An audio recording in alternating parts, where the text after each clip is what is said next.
Screen visible ఉందా sir? ఇంకా రాలేదు సార్. Okay sir now. ఇక్కడ చూడండి సార్, మనకి మాక్సిమం స్టూడెంట్స్కి మనం ఎప్పుడైనా ఎస్పెషల్లీ 10th బిలో వాళ్ళకి మనం కెరీర్ గైడెన్స్ ఇచ్చినప్పుడు వాళ్ళకి 10th తర్వాత ఎలా ఉండదంటే ఒక అసలు ఎటు వెళ్ళాలో ఏం చేయాలనేది అసలు వాళ్ళకి అర్థం కాని ఒక భయాకరంగా ఉంటుంది అన్నట్టు. ఇక్కడ చూస్తే మనకి ఓ ఈ చార్ట్ చూపించాం అనుకోండి, వాళ్ళు కన్ఫ్యూజ్ స్టేట్లోకి వెళ్ళిపోతారు. ఎందుకంటే అప్పుడు వాళ్ళకి సింపుల్గా ఆలోచిస్తే 8th తర్వాత 9th, 9th తర్వాత 10th సింపుల్గా వాళ్ళు పాస్ అయినా ఫెయిల్ అయినా స్కూల్ స్టాండర్డ్స్ని బట్టి వాళ్ళు పంపిస్తూనే ఉంటారు. బట్ ఆఫ్టర్ 10th వాళ్ళ ఫోకస్ అంతా ఎలా ఉంది? నిన్న మనం డిస్కస్ చేసుకున్నాం పేరెంటల్ ఇష్యూస్ కావచ్చు, ఫ్రెండ్స్ అని. ఇప్పుడు యాక్చువల్ రియల్గా చెప్పాలంటే మన ఇళ్ళల్లో చాలా మందికి జరుగుతుంటది. మా ఫ్రెండ్స్ అందరూ ఒక స్కూల్కి వెళ్తున్నా, కాలేజీలోకి వెళ్తున్నా, నేను కూడా అక్కడ జాయిన్ అవుతా అని. వాళ్ళకి ఆ సబ్జెక్ట్ ఇంట్రెస్ట్ ఉందా, అక్కడ టీచర్ ఫ్యాకల్టీ బాగుందా, ఇవన్నీ అవసరం లేదు. నా 10th ఫ్రెండ్స్ అందరూ ఒక కాలేజీలో జాయిన్ అవుతాను, నేను కూడా ఆ కాలేజీలో జాయిన్ అవుతా అని. సో మాక్సిమం ఒక 100 హౌసెస్లలో ఒక 2-3 ఇండ్లలో కూడా ఈ స్టోరీ జరుగుతుంది. అంతేందుకు మా ఇంట్లో కూడా జరిగింది, మా అల్లుడి విషయాలనే. 1 ఇయర్ అయిపోయిన తర్వాత అర్థమైంది అక్కడ ఏం లేదు అనేది. బట్ 1 ఇయర్ వేస్ట్ అయిపోతాయి కదా. సో ఇలాంటి ఫ్యాక్టర్స్ కూడా ఉంటాయి. So what are after 10th అనేది మనకి ఏముంటుంది అనేది మెయిన్గా ఇంటర్మీడియట్ అనేది బేస్ పాయింట్. అంటే కెరియర్ చూజ్ చేసుకోవడంలో మనం ఏదైతే ఉందో బ్రిడ్జ్ బిట్వీన్ ద మన లైఫ్కి మనం ఉన్న సిచ్యువేషన్స్కి ఏంటంటే ఇట్స్ బెస్ట్ అండ్ బెస్ట్ ఆలోచించాల్సింది ఏంటంటే intermediate is the best career. అంటే ఆఫ్టర్ 10th మనం ఏదైతే డిసిషన్ తీసుకుంటామో 90% మన ఫ్యూచర్ దాని మీదే డిపెండ్ అయి ఉంటుంది. ఓకేనా? ఇది చెప్పి మనం స్టార్ట్ చేసాం అనుకోండి, పిల్లలు వినడానికి రెడీగా ఉంటారు. లేకుంటే ఏదో వేరే క్లాస్ టైం పాస్ లాగా అనిపిస్తుంది వాళ్ళకి. ఇదైతే మీ మనందరికి తెలిసినది సార్, బేసిక్ థింగ్స్ ఇవి మనకి. 1 సెకండ్. యా, మనకి ఇంటర్మీడియట్ తర్వాత మనకి ఎస్పెషల్లీ మనకి ఇదివరకు అయితే ఎంసెట్ ఉండేది. ఇంజనీరింగ్ అండ్ మెడిసిన్ కి మనకి సంబంధించి ఒకటే ఉండేది కామన్ ఎగ్జామ్. బట్ ఇప్పుడు ఏంటంటే కంబైన్ మనకు మెడిసిన్ అనేది మొత్తం నేషనలైజ్ చేశారు, నీట్ ఎగ్జామ్ చేశారు కాబట్టి మనకి టీజీ ఈపీ సెట్ అని ఒకటి పెడుతున్నారు. దీనిలో మనకి ఎలిజిబిలిటీలు చూడండి. అంటే ఏ కామన్ టెస్ట్ ఉంటుంది అంటే ఇందులో ఇంజనీరింగ్ ఉంటుంది, agriculture, pharmacy, common entrance test అన్నట్టు ఇది. ఓకేనా? ఈ 3 థింగ్స్కి పెడతారు అన్నట్టు: ఇంజనీరింగ్, అగ్రికల్చర్, కామన్. ఓకే. ఇందులో బీఎస్సీ నర్సింగ్ కావచ్చు, అగ్రికల్చర్ కావచ్చు, హార్టికల్చర్ కావచ్చు. నిన్న మనం మాట్లాడుకున్నాం కదా, ఫిషరీస్ కూడా ఇందులోనే వస్తుంది. ఓకేనా? నిన్న సార్ ఎవరో అడిగారు బ్యాచులర్ ఆఫ్ ఫిషరీస్ అనేది. ఈ sir okay sir fine. So ఇది ఈవెన్ తెలంగాణ అంటే తెలంగాణలో ఏపీలో సేమ్ సార్ ఇది. There is no difference. ఓకేనా? కండక్ట్ చేసే బోర్డు మాత్రమే డిఫరెన్స్. ఆంధ్రప్రదేశ్ అయితే ఆంధ్రప్రదేశ్ బోర్డు కండక్ట్ చేస్తుంది, తెలంగాణ అయితే తెలంగాణ బోర్డు కండక్ట్ చేస్తుంది. But rules and regulations are everything is same. Admission process కావచ్చు, కౌన్సిలింగ్ ప్రాసెస్ కావచ్చు, సెలెక్షన్, ఎవ్రీథింగ్ సేమ్ ఉంటుంది. మనకి ఇప్పుడు ఏదైనా కూడా వెబ్ కౌన్సిలింగ్ అయిపోయింది సార్. మనకి ఒకప్పుడు అంటే మనం కాలేజీకి వెళ్ళి మనం ర్యాంక్ అక్కడ పెట్టి చెప్పి ఆడ కౌన్సిలింగ్ అవుతుంటే ఉండాలి, కానీ ఇప్పుడు ఎవ్రీథింగ్ మన ఫింగర్ టిప్స్లో వచ్చింది. డైరెక్ట్ మనం వెబ్ కౌన్సిలింగ్కి వెళ్ళిపోవచ్చు. ఓకేనా? సో ఇది రాయడం వల్ల మనకి ఏంటంటే ఇంజనీరింగ్ సైడ్ వెళ్ళొచ్చు, ప్లస్ ఫార్మసీ సైడ్ వెళ్ళొచ్చు, ప్లస్ అగ్రికల్చర్. అగ్రికల్చర్ చాలా చాలా ఇప్పుడు మనకి ఏంటంటే ఎన్జీ రంగా యూనివర్సిటీ ఉంది. ఈవెన్ వరంగల్లో తీసుకున్నా కూడా ఒక రీసెర్చ్ సెంటరే ఉంది వరంగల్లో. సో హ్యూజ్ ఆపర్చునిటీస్ ఉన్నాయి. ఎందుకంటే మనకి ఒకప్పుడు ఒక రైతు వరి పండించాలంటే 9 months to 1 year, అంటే 6 to 9 months పట్టేది. ఇప్పుడు జస్ట్ 45 daysలలో వస్తుంది. అంత డెవలప్మెంట్ స్టార్ట్ అయిపోయింది అగ్రికల్చర్లో కూడా. అసలు నేను ఒక స్టోరీ చెప్పాను కదా, ఒక అబ్బాయిది క్రోడ్స్ ఆఫ్ రూపీస్ ఎర్న్ చేస్తున్నారు స్టూడెంట్స్. అంటే వాళ్ళు కొత్త టెక్నాలజీని యూజ్ చేసుకుని డ్రోన్ టెక్నాలజీ. ఒకప్పుడు ఒక ఒక ఎకర్కి వాళ్ళు ఏదైనా చల్లాలన్నా, మందులు చల్లాలన్నా, ఏదైనా స్ప్రింగ్ చేయాలన్నా కూడా వాళ్ళకు ఒక 10 లేబర్స్ కావాలి, ప్లస్ ఒక ఓల్డ్ డే పట్టేది. ఇప్పుడు డ్రోన్తోని ఒక 1 అవర్లో చేసేస్తున్నారు అది. అవునా కదా? సో ఇవన్నీ టెక్నాలజీని యూటిలైజ్ చేసుకుని యంగ్ స్టూడెంట్స్ డెవలప్మెంట్ చేస్తున్నారు. అందుకే అగ్రికల్చర్ సైడ్ కూడా చాలా మంది వెళ్తున్నారు. వాళ్ళకున్న బెనిఫిట్స్ ఏంటో చెప్పండి. ఓకేనా? దానివల్ల ఏంటంటే ఎక్కువ మంది రూరల్ బ్యాక్గ్రౌండ్ నుంచి వచ్చిన వాళ్ళకి ఆల్రెడీ చిన్నప్పటి నుంచి చూస్తుంటారు కాబట్టి వాళ్ళకి ఎక్కువ ఫెచింగ్ అవుతుంది. కాకపోతే వాళ్ళు చేయాల్సిన ఒకటి పని ఏంటంటే ఎగ్జామినేషన్లో ఎంట్రన్స్లో మంచి టాప్ ర్యాంక్ తెచ్చుకున్న వాళ్ళకి మాత్రమే ఆపర్చునిటీ ఉంటుంది. ఓకేనా?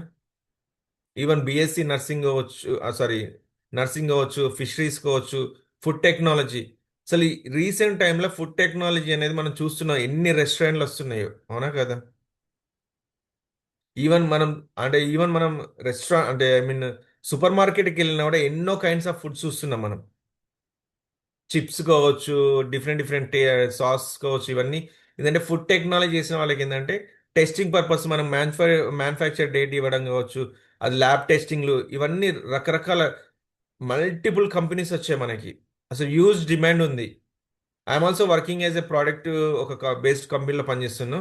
మా దానిలో అసలు ఎంత హ్యూజ్ డిమాండ్ ఉందంటే ఫుడ్ టెక్నాలజీ చేసిన వాళ్ళకి అసలు every year so much of, అంటే బ్రాండింగ్ పెరిగిన కొద్దీ, స్కేలింగ్ పెరిగిన కొద్దీ ఇంటేక్ అనేది ఎక్కువైపోతుంది.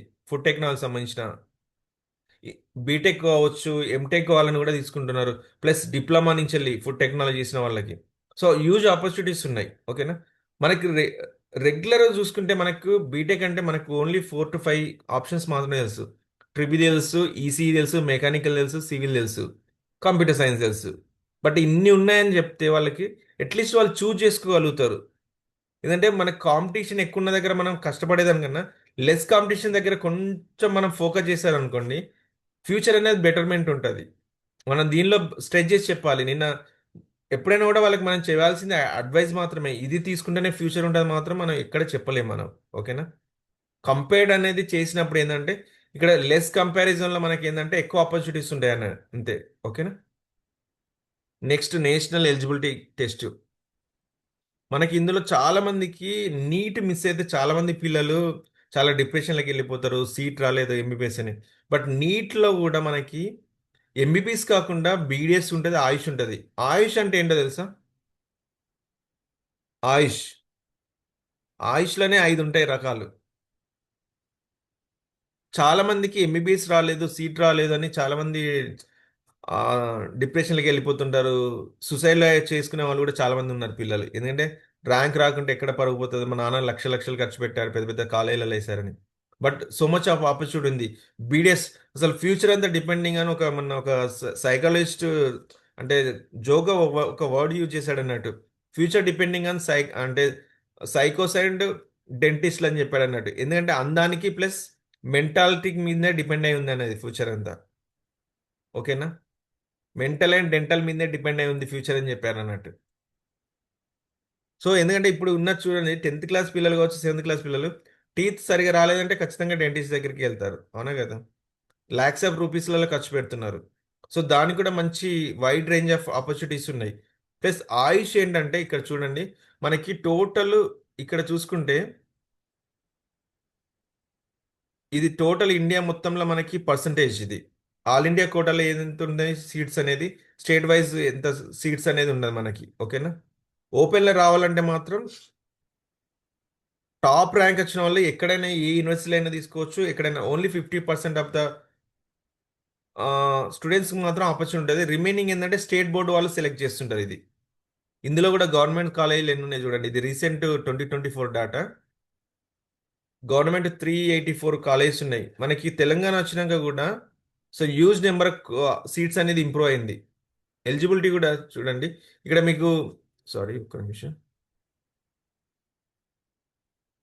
Second something is missed.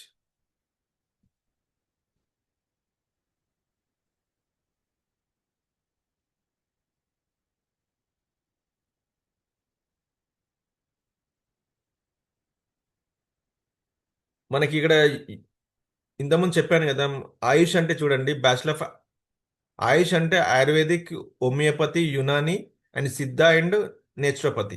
ఓకేనా. ఈ 4 వింగ్స్లో మనకి ఆపర్చునిటీస్ అనేది ఎండ్లెస్గా ఉంటాయి. మనకి ఎస్ఆర్ నగర్లో కూడా ఒకటి ఉంది యునానిది. సో థింగ్ ఏంటంటే మనకి చాలా మందికి అక్కడ స్టూడెంట్స్కి చాలా మంది నీట్ తోని వచ్చిన ర్యాంక్ తోని ఒకవేళ ఎంబీబీఎస్ సీట్ రాకుంటే దీన్ని అక్వైర్ చేసుకోవచ్చు అని చాలా మంది పిల్లలకు తెలియదు.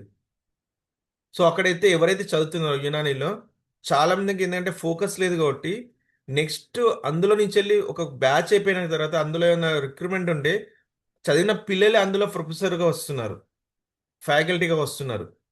అంత యూజ్ డిమాండ్ ఉంది. ఎందుకంటే కాంపిటీషన్ లేదు అసలు. అసలు అది చేసే వాళ్ళు ఉన్నారని కూడా తెలియదు. ఎందుకంటే మనకి హోమియోపతి అంటే రెగ్యులర్గా వింటుంటాం, ఆయుర్వేదిక్ అంటే వింటాం, యునాని అనేది రేరు, సిద్ధ అనేది అసలు ఉందా లేదా అనేది చాలా మందికి తెలియదు. అవునా కదా. నేచురోపతి అనేది అయితే ఇంకా అసలు చాలా మంది వినని కూడా వినరు. సో ఇవన్నీ మనకు ఆపర్చునిటీస్ ఉన్నాయి. ర్యాంక్ రాలేదని ఫీల్ అవ్వాల్సిన అవసరం లేదు. ఎంసెట్ నీట్ రాసిన వాళ్ళకి ఈ ఆపర్చునిటీస్ ఉన్నాయని కూడా మనం చెప్పొచ్చు వాళ్ళకి. ఓకేనా. ఎందుకంటే మనకి బిఎంఎస్ అని చాలా మంది డాక్టర్స్ ఉంటారు లోకల్గా. సో ఇవన్నీ వాళ్ళు చేసిన వాళ్ళే. ఎందుకంటే నీట్లో ఎంబీబీఎస్ సీట్స్ రాని వాళ్ళంతా నెక్స్ట్ ఫర్దర్ స్టెప్ ఏంటంటే ఇది అప్లై చేసుకోవచ్చు కాలేజీలలో. ఏ కాలేజెస్ ఉన్నాయో అందులో అప్లై చేసుకుంటే సేమ్ థింగ్ ఏంటంటే మనకి అక్కడ కూడా కోటా ప్రకారం మనకు వచ్చిన ర్యాంక్ ప్రకారం మనకు సీట్స్ అనేది అలొకేట్ చేస్తుంటారు ఇక్కడ. ఓకేనా? సో దీనికి ఎలిజిబిలిటీ ఏంటంటే 10+2 maths, physics, biology, minimum 50 marks ఉండాలి. Age limit is 17 years. Okay, ఇక్కడ అడ్మిషన్ కూడా చూడండి, ఆయుష్కి ఇక్కడ క్లియర్ పెట్టాను. Based on NEET rank and seat allotted will be done by the AYUSH colleges. అది ఓన్గా ఆయుష్ కాలేజెస్ ఏదైతే బోర్డు ఉందో వాళ్ళు సీట్స్ అనేది ఫిల్అప్ చేస్తుంటారు వచ్చిన ర్యాంక్ తోని మనకి. ఓకే, ఇక్కడ కూడా చాలా మందికి ఒకవేళ బి డిగ్రీ చేశారు, బ్యాచిలర్స్ చేశారు, ఫర్ ఎగ్జాంపుల్ ఎంబీబీఎస్ అనుకోండి, ఎంఎస్ సైడ్ వెళ్తారు లేకుంటే ఎండి సైడ్ వెళ్తారు. సేమ్ వేళ మనకి బిఎస్ఎంఎస్ వాళ్ళకి కూడా యునానీలో, ఆయుర్వేదిక్లో, సిద్ధాల, యోగాల ఇవన్నిట్లలో కూడా మళ్ళీ ఎండి చేసుకోవచ్చు ఫర్దర్గా వాళ్ళు. సో మేబీ వాళ్ళు అసిస్టెంట్ ప్రొఫెసర్గా మెడికల్ కాలేజీలకి వెళ్ళడం కావచ్చు, లేకుంటే ఓన్గా క్లినిక్స్ పెట్టుకోవడం. ఇప్పుడు ప్రస్తుతానికి ఏంటంటే ఇప్పుడున్న ఆ, ఆ, ప్రస్తుతం అయితే చాలా వరకు ఏంటంటే మనకి హోమియోపతి మీద చాలా మంది డాక్టర్స్ అనేది వస్తున్నారు. ఎందుకంటే ఒకప్పుడు మనకు ఓన్లీ ఇంగ్లీష్ మెడిసిన్ మీదనే ఎక్కువ ట్రీట్మెంట్ జరిగేది. ఇప్పుడు ఇవన్నీ మళ్ళీ ఏంటంటే రీబ్యాక్ అవుతుంది టెక్నాలజీ అనేది. ఓకేనా? సో ఇందులో కూడా యూజ్ ఆపర్చునిటీస్ ఉన్నాయి. ఎవరైతే పిల్లలకి మెడిసిన్ సైడ్ కావచ్చు, బయోసైన్సెస్ సైడ్ రావాలన్న వాళ్ళకి ఈ 4-5 టాపిక్స్ అని 5 కోర్సెస్ ఉన్నాయని చెప్తే వాళ్ళకి చాలా యూటిలైజ్ అవుతుంది. ఓకేనా? ఎందుకంటే ఇం- మామూలుగా ఎంబీబీఎస్ డాక్టర్ అయినా, ఇక్కడ ఎండి చేసి ఆయుర్వేదిక్ డాక్టర్ అయినా బోత్ ఆర్ ఈక్వల్ ఓన్లీ. అవునా కదా? సో వాళ్ళకి ఆ కంపారిజన్లో ఉన్న డిఫరెన్షియేషన్ చెప్తే definitely they're opt this subjects. Okay, ఇక్కడ చూడండి మనకి అంత ముందున్న కాలేజీలకి ఇప్పటికి ఎంత డిఫరెన్స్ ఉంది చూడండి. Almost 110% of MBBS seats increased before 2014కి. ఆఫ్టర్ 2014 ఎన్ని కాలేజీలు వచ్చినాయి చూడండి. మన తెలంగాణలోనే చూసుకుంటే సో మెనీ కాలేజెస్ వచ్చినాయి. లిటరలీ చెప్పాలంటే వరంగల్లో 2-3 కాలేజీలు ఉన్నాయి, అందులో సీట్స్ ఫిల్ కాలేదు. ఎందుకంటే ర్యాంక్ వచ్చిన స్టూడెంట్స్ లేక ఎంటీగా అయిపోయినాయి అన్నట్టు. ఎలిజిబుల్ క్యాండిడేట్స్ లేరు. కాంపిటీషన్ అనేది చాలాసార్లు మనకి స్టూడెంట్స్కి ఏమైపోతుంది అంటే ఒక ఫోబియా ఉంటుంది. ఓన్లీ 2 సీట్స్ ఉన్నాయి, ఒక 100 మంది రాస్తున్నారు, నాకు వస్తుందా రాదా అనే ఒక టెన్షన్లో ఉంటారు. అవునా కదా? మనం కంపేర్ ఎలా చేసుకోవాలంటే 100లో బై 10 చేసుకుంటే 10 మెంబర్స్తోనే కాంపిటీషన్ ఉంటుంది. మిగతా 90 మెంబర్స్ ఎలిజిబులే కాదు మనకి ఎనీ ఎగ్జామినేషన్లో, ఎనీ ఎంట్రెన్స్లో. ఎందుకంటే వాళ్ళు జస్ట్ నేమ్ సేక్ కోసమో లేకుంటే ఎవరైనా ఫోర్స్ చేస్తేనో రాస్తారు. కానీ ఫుల్లీగా ప్రిపేర్ అయ్యి రాసే వాళ్ళు ఓన్లీ 10% పీపుల్ మాత్రమే ఉంటారు. వాళ్ళతో మాత్రమే మన కాంపిటీషన్. అలా గైడ్ చేయగలగాలి పిల్లలకి.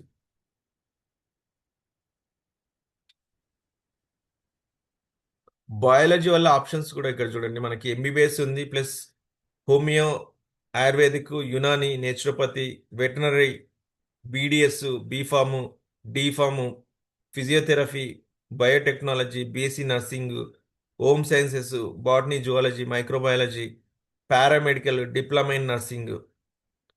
అంటే బయాలజీ స్టూడెంట్స్కి అంటే ఇంటర్మీడియట్లో ఎవరైతే బయాలజీ చేస్తారో వాళ్ళకి ఇన్ని ఆపర్చునిటీస్ ఉన్నాయి. మనకు వాళ్ళకి రెగ్యులర్గా వాళ్ళకి ఏంటంటే మన పేరెంట్స్ కావచ్చు, మేబీ అక్కడ ఉన్న ఫ్యాకల్టీ కూడా రెగ్యులర్గా చెప్పేది ఏంటంటే ఒకవేళ నీట్ రాస్తే ఎంబీబీఎస్ రాలేదనుకోండి, బీఎస్సీ చేసి అని అంటారు. బీఎస్సీలో కూడా ఏం చేసేస్తుంటారు, రెగ్యులర్గా చేసేస్తుంటారు. మైక్రోబయాలజీను, బయోటెక్నాలజీని చేస్తారు. తర్వాత ఏంటంటే నెక్స్ట్ పీజీ. బట్ వాళ్ళకి ఇన్ని ఆపర్చునిటీస్ ఉన్నాయి, ఇన్ని చేయొచ్చు అని తెలిసినప్పుడు డెఫినెట్లీ వాళ్ళు ఏంటంటే మనకి కాంపిటీషన్ అనేది తగ్గుతుంది. మనకి చిన్నప్పటి నుంచి చూస్తుంది ఏంటంటే ట్రెడిషనల్ వేలో వెళ్ళడం వల్లనే ఓవర్ ద క్రౌడ్ అయిపోతున్నారు. ఎవ్రీ ఇయర్ ఆల్మోస్ట్ మన బోత్ ద స్టేట్స్లలో 18 lakh పీపుల్ బీటెక్స్ అవుట్కమర్స్ వస్తే జస్ట్ 30,000 to 40,000 జాబ్స్ మాత్రమే ఉన్నాయి. రిమైనింగ్ పీపుల్కి అసలు జాబ్ లేక మనం చూస్తున్నాం బయట ఎన్ని జరుగుతున్నాయో. సో ఎందుకంటే స్కిల్ లేక వాళ్ళకంటూ ఒక ప్రాపర్ పాత్ లేక వాళ్ళు ఏంటంటే డైరెక్ట్ అయిపోతున్నారు. అసలు ఏం చేయాలో అర్థం కాదు. అందరు చేస్తున్నారు కదా అని చేసుకుంటూ వెళ్ళిపోవడమే. వాళ్ళ ఇంట్రెస్ట్ ఒకటి ఉంటుంది, ప్లస్ వాళ్ళు చేసేది ఒక పని చేస్తారు. లాస్ట్కి ఒక 4 years అయిపోయిన తర్వాత జీరోకి వచ్చేస్తారు వాళ్ళు. అప్పుడు ఏం చేయాలన్నా 4 years కంప్లీట్ అయింది, దానిలోనే ఏదో ఎగ్జామ్ కంప్లీట్ చేసుకుని చేయాలనే ఒక ఆలోచనలు ఉంటారు. బట్ ఫోకస్డ్ మైండ్ ఎవరికి ఉండదు.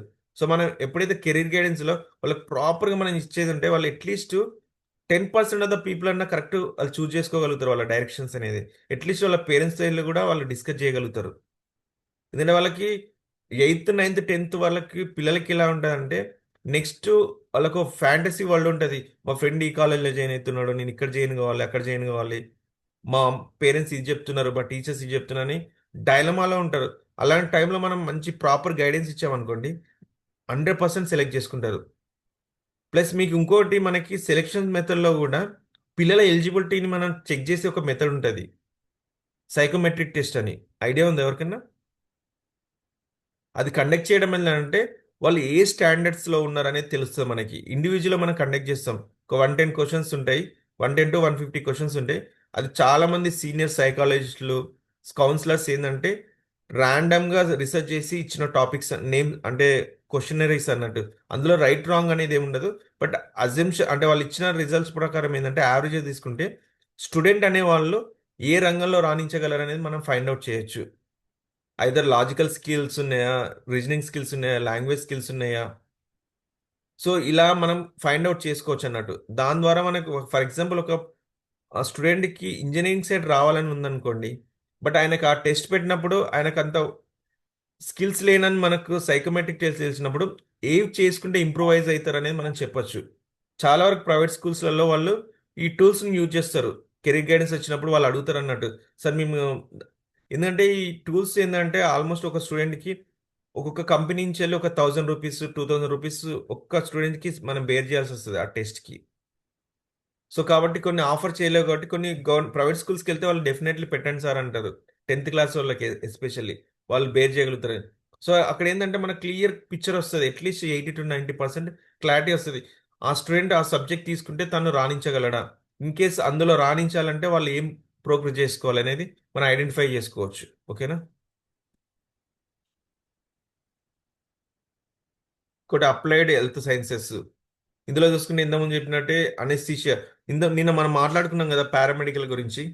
అందులో నెక్స్ట్ లెవెల్, అంటే నెక్స్ట్ లెవెల్కి వెళ్ళాలంటే మనకి బీఎస్సీ నర్సింగ్ ఉంది, అనెస్థీషియా ఉంది, కార్డియో టెక్నాలజీ ఉంది, మనకి క్లినికల్ అప్రోమెట్రీ అని సో మెనీ ఆపర్చునిటీస్ ఉన్నాయి. మనకి పారామెడికల్ చేసిన వాళ్ళు నెక్స్ట్ ఫర్దర్ స్టడీ చేయాలన్నప్పుడు వాళ్ళకి, వాళ్ళు బీఎస్సీ సైడ్ రావాలనుకుంటే మళ్ళీ ఇందులో ఆప్షన్ ఉంటుంది. 10th తర్వాత వాళ్ళు పారామెడికల్ ఎవరైతే చేస్తారో వాళ్ళు నెక్స్ట్ చేసే కోర్సెస్కి వీళ్ళు ఎలిజిబుల్ అన్నట్టు. ఓకేనా? చాలా మంది ఏమనుకుంటారంటే పారామెడికల్ అయిపోయింది, చేస్తున్నాం, జాబ్ చేస్తున్నాం, నెక్స్ట్ ఫర్దర్గా వెళ్ళాలి, వాళ్ళు అప్గ్రేడ్ చేసుకోవాలి వాళ్ళకున్న ఆపర్చునిటీస్ అన్నప్పుడు వాళ్ళు బీఎస్సీ సైడ్ వస్తే ఏంటంటే వాళ్ళకి బెటర్మెంట్ ఉంటుంది. దాని తర్వాత మళ్ళీ ఎంఎస్సీ కూడా చేసుకోవచ్చు, పీజీ కూడా చేసుకోవచ్చు. ఎస్పెషల్లీ ఏంటంటే మనకి చాలా మందికి ఏంటంటే ఫర్దర్గా ఏముందో తెలియక ఏంటంటే అక్కడే స్టక్ అయిపోయి కూర్చుంటారు చాలా మంది పిల్లలు. అంటే ఆప్షన్స్ ఉన్నాయా లేవా అని కూడా చాలా మందికి తెలియదు పిల్లలకి. సో ఒక ఫినాన్షియల్లీ సఫికేట్ అవుతున్న పిల్లలకి మీరు ఇమ్మీడియట్లీ ఫినాన్షియల్గా సపోర్ట్ రావాలంటే ఏదైనా course 6 months 9 months 3 months course చేసి ఫర్దర్ కూడా స్టడీని ఆపొద్దని ఈ కోర్సెస్ ఉన్నాయని చెప్తే వాళ్ళు జాబ్ చేస్తూనే ఈ కోర్సెస్ ఆప్ చేసుకోగలుగుతారు వాళ్ళు. ఓకేనా? మీరు ఒకసారి వెళ్ళి చెప్తుంటే వాళ్ళు ఎన్ని క్వశ్చన్స్ అడుగుతారంటే మల్టిపుల్ క్వశ్చన్స్ అడుగుతూనే ఉంటారు వాళ్ళకి. ఎందుకంటే మీరు ఒక విజువలైజ్ చేసినట్టే వాళ్ళకి, అంటే ఈ జాబ్ వస్తుంది మనకు ఒక 1 year చేసిన తర్వాత, నెక్స్ట్ మనం చదువుకోవచ్చు అని ఒక డ్రీమ్లోకి వెళ్తుంటారు వాళ్ళు. ఓకేనా?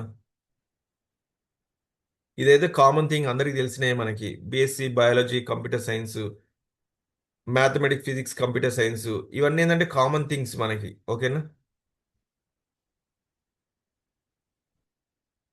ఇంకా ఇక్కడ కూడా చూడండి మనకి, ఇంతకుముందు మనకి బీటెక్లో కూడా చాలా మంది రెగ్యులర్ సైడ్ వెళ్తుంటారు. ట్రిపుల్ ఈ కావచ్చు, ఈసీ కావచ్చు, mechanical, civil, computer science, 4 topic. ఏ కాలేజ్కి వెళ్ళినా ఫర్ ఎగ్జాంపుల్ 100 స్టూడెంట్స్ని అడిగితే 90% స్టూడెంట్స్ చెప్పేది ఇవే. మెయిన్గా ఏంటంటే ఈసీ చెప్తారు, ట్రిపుల్ ఈ చెప్తారు, మెకానికల్, లేకుంటే సివిల్. ఎందుకంటే సివిల్కి ఒకప్పుడు లేదు కానీ ఇప్పుడు హ్యూజ్ డిమాండ్ ఉంది. లైక్ మన కంట్రీస్ చూసుకుంటే దుబాయ్ కావచ్చు, సింగపూర్ కావచ్చు, మలేషియా, ఇలాంటి కంట్రీస్లలో సివిల్ ఇంజనీర్స్కి ఎంత ఆపర్చునిటీస్ ఉందంటే ఎండ్లెస్ ఆపర్చునిటీస్ అసలు. అంత డిమాండ్ ఉంది. ఒకప్పుడు సివిల్ ఇంజనీర్ అంటే ఓన్లీ గవర్నమెంట్ సెక్టర్స్లలో, ఇరిగేషన్ డిపార్ట్మెంట్లలో మాత్రమే ఆపర్చునిటీ అనేది. బట్ ఇప్పుడు సివిల్గా చేసి కూడా ఓన్ ఫ్రాంచైజీస్లా వాళ్ళు వర్క్ చేసుకుంటున్నారు ఫ్రీలాన్సర్స్గా. ఓకేనా? ఇప్పుడున్న ఎస్పెషల్లీ బీటెక్ చేసే వాళ్ళు ఏరోస్పేస్ కావచ్చు, agriculture and food, automobile, drone technology, mining. Even మైనింగ్లో కూడా చాలా మందికి అసలు ఇంజనీర్స్ ఉంటారు మనకి. ఇప్పుడు మన తెలంగాణలో ఎస్పెషల్లీ చూసుకుంటే భూపాలపల్లి కావచ్చు, సింగరేణి ఏరియాస్లలో అసలు ఎవ్రీ ఇయర్ చాలా జాబ్స్ పడుతుంటాయి కానీ ఎలిజిబుల్ క్యాండిడేట్స్ మన దగ్గర ఎవరు ఉండరు. నార్త్ ఇండియా నుంచి వెళ్ళో అక్కడి నుంచి ఇలా వస్తుంటారు. ఏంటంటే బీఎస్సీ మైనింగ్ ఉంది, బిఎస్ అంటే సారీ బీటెక్ మైనింగ్ ఉంది చేయాలి అని చాలా మందికి కూడా తెలియదు. ఆ సబ్జెక్ట్ ఉందని కూడా ఎవరికి తెలియదు. ఎప్పుడైతే జాబ్స్ పడ్డప్పుడు అది చూసి ఎలిజిబిలిటీ క్రైటీరియాలు చూస్తారు, బీటెక్ విత్ మైనింగ్ అని. అవునా, మైనింగ్ ఉందా అని అప్పుడు ఆలోచిస్తారు చాలా మంది స్టూడెంట్స్. ఎందుకంటే మనకు తెలిసినవి ఓన్లీ మనం వింటున్న రెగ్యులర్ టాపిక్స్ ఏంటంటే electrical, electronics, computer science, mechanical, civil. ఈ టాపిక్స్ ఉన్నాయని చాలా మందికి తెలియక అది చదవరు. ప్లస్ అది చదివితే నెక్స్ట్ ఏం జాబ్స్ వస్తాయని కూడా ఎవరికి తెలియదు. సో దీనివల్ల ఏంటంటే కొన్ని డిపార్ట్మెంట్స్లలో ఎప్పుడు కొన్ని పోస్టులు అనేది ఎంటీగా ఉంటూనే ఉంటాయి, ఎప్పటికీ ఫిల్ కావట్లేదు.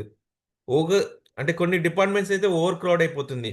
ఒక్క పోస్ట్ ఉంటే దాదాపు 30 to 40 lakhs పీపుల్ రాస్తున్నారు. రీసెంట్లీ రైల్వేస్లో మనకు ఆర్పిఎఫ్ అని మీకు తెలుసు, రైల్వే ప్రొటెక్షన్ ఫోర్స్. 505 జాబ్స్ పడితే 62 lakhs పీపుల్ అప్లై చేశారు. ఎంత కాంపిటీషన్ ఉందో చూడండి.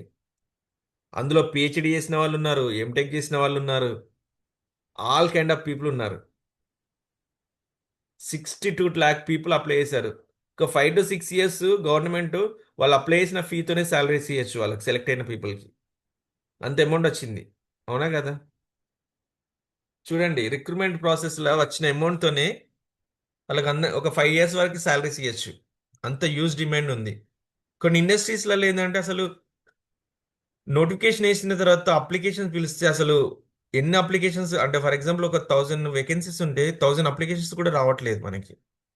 సో పిల్లలకి ఎస్పెషల్లీ మనకి రెగ్యులర్ టాపిక్స్ కాకుండా మనకి డిఫరెంట్ టాపిక్స్ చెప్తే ఏంటంటే అట్లీస్ట్ వాళ్ళు దాన్ని ఆప్ట్ చేసుకోవడానికి దాని మీద రీసెర్చ్ అన్న చేస్తారు. అంటే అది చేస్తే నాకు ఫర్దర్గా ఫ్యూచర్ ఏముంటుంది కొత్తగా చేయాలని. అవునా కదా? ఇప్పుడు ఎస్పెషల్లీ చాలా మంది పిల్లలకి స్కూల్స్కి వెళ్తుంటే వాళ్ళు రెగ్యులర్గా 2 3 థింగ్స్ అడుగుతుంటారు. ఒకటి డ్రోన్ టెక్నాలజీ అడుగుతారు, ఒకటి రోబోటిక్స్ అడుగుతుంటారు, ఇంకోటి ఏరోస్పేస్. స్పేస్ ఇంజనీర్ కావాలంటే ఏం చేయాలి సార్ అని అడుగుతుంటారు. అంటే పిల్లలకు కూడా అంటే చిన్న పిల్లలకు కూడా అవేర్నెస్ వచ్చింది. ఎందుకంటే మొబైల్ వచ్చింది కాబట్టి చేతులలో చూస్తుంటారు కాబట్టి నెక్స్ట్ టెక్నాలజీని అడాప్ట్ చేసుకోవాలంటే ఏ కోర్సెస్ తీసుకుంటే బాగుంటుంది అనేది చెక్ చేస్తుంటారు. సో దానికి రిలేటెడ్గా మనం కాలేజ్ ఏమున్నాయి, ఏవి ఆఫర్ చేస్తున్నాయి, నెక్స్ట్ ఫర్దర్ ఎలాంటి జాబ్స్ ఉంటాయని మనం కొంచెం వాళ్ళకి డీటెయిల్గా చెప్పారంటే డెఫినెట్లీ వాళ్ళు ఆప్ చేసుకుంటారు. బెటర్ ఫ్యూచర్ ఉంటుంది వాళ్ళకి కూడా. ఎందుకంటే బీటెక్లో మనకు కామన్ సబ్జెక్ట్స్ కాకుండా ఇక్కడ చూడండి ఎన్నో ఉన్నాయి ఇక్కడ. ఇన్ఫర్మేషన్ టెక్నాలజీ, మెరైన్ అని, మెకానికల్ అని, మెట్రలాజికల్ అని, నానో టెక్నాలజీ అని, ఓషన్ ఇంజనీరింగ్ అని, నావల్ ఆర్కిటెక్ట్ అని, టెక్స్టైల్ అని. నావల్ ఆర్కిటెక్ట్స్ అన్ని ఎవరు ఎందులో చేస్తుంటారు అంటే మోస్ట్ ఆఫ్ ద టైమ్స్ మనకి ఆ, వీళ్ళు ఎయిర్ ఫోర్స్లలో కావచ్చు, ప్లస్ మనకు షిప్పింగ్లలో చాలా వరకు రిక్రూట్మెంట్ అవుతుంటుంది వీళ్ళకి. నావల్ వాళ్ళు ఓన్లీ చేసే పని ఏంటంటే వాళ్ళు ఒక డైరెక్షన్ డిజైన్ చేస్తుంటారు. వాళ్ళు వాళ్ళు ఎలా వెళ్ళాలి, ఏ డైరెక్షన్లో వెళ్ళాలి, ఏది సేఫ్ ఉంటుంది అనేది. ఓకేనా? వాళ్ళ డ్యూటీస్ అనేది సింపుల్గా ఉంటాయి చాలా వరకు. సో బీటెక్లో కూడా ఇన్ని కైండ్ ఆఫ్ వెరైటీస్ ఉన్నాయని మనకు ఎక్స్ప్లెయిన్ చేయగలగాలి మనం. ఓకేనా? ఇప్పుడు రూలింగ్ చేస్తున్నది మన ప్రస్తుతం ఏంటంటే ఇంకోటి, మనం ఎప్పుడైనా కూడా కెరీర్ గైడెన్స్ సెషన్స్కి వెళ్ళినప్పుడు పిల్లలకి ప్రస్తుతం ఏమవుతుందని కాదు, నెక్స్ట్ 5 yearsకి ఎలాంటి ఆపర్చునిటీస్ వస్తాయి, ఏది తీసుకుంటే బెటర్మెంట్ ఉండదో ప్రస్తుతం ఆలోచిస్తే అయితే ఈ ఇయర్ మాత్రమే వర్కౌట్ అవుతుంది. నెక్స్ట్ ఫర్దర్గా ఎందుకంటే ఇప్పుడు ఒక 5 years బ్యాక్ చూసుకుంటే అనేది రూలింగ్ చేస్తుందని చాలా మందికి తెలియదు. ఈవెన్ మా కంపెనీలో కూడా అసలు లే ఆఫ్స్ ఎలా అవుతున్నాయంటే ఈ రోజు ఉన్న వాళ్ళు ఎంప్లాయీ రేపు రావట్లేదు, అలా సైలెంట్గా లెటర్లు ఇచ్చి పంపించేస్తున్నారు. మిగతా వాళ్ళు ప్యానిక్ అవుతారని, అంటే చేసే వాళ్ళు కూడా బంద్ చేసి వేరే దగ్గరికి వెళ్ళిపోతారని సైలెంట్గా పంపించేస్తున్నారు. ఎందుకంటే is ruling like anything. So next 5 yearsకి ఎలాంటి కోర్సెస్ యూటిలైజ్ అవుతుంది, ఎలాంటి కోర్సెస్ రావచ్చు, జస్ట్ ప్రీ అజంప్షన్లో అలాంటి కోర్సెస్ తీసుకుంటే ఏంటంటే వాళ్ళకి బెనిఫిట్ అవుతుంది స్టూడెంట్స్ కూడా.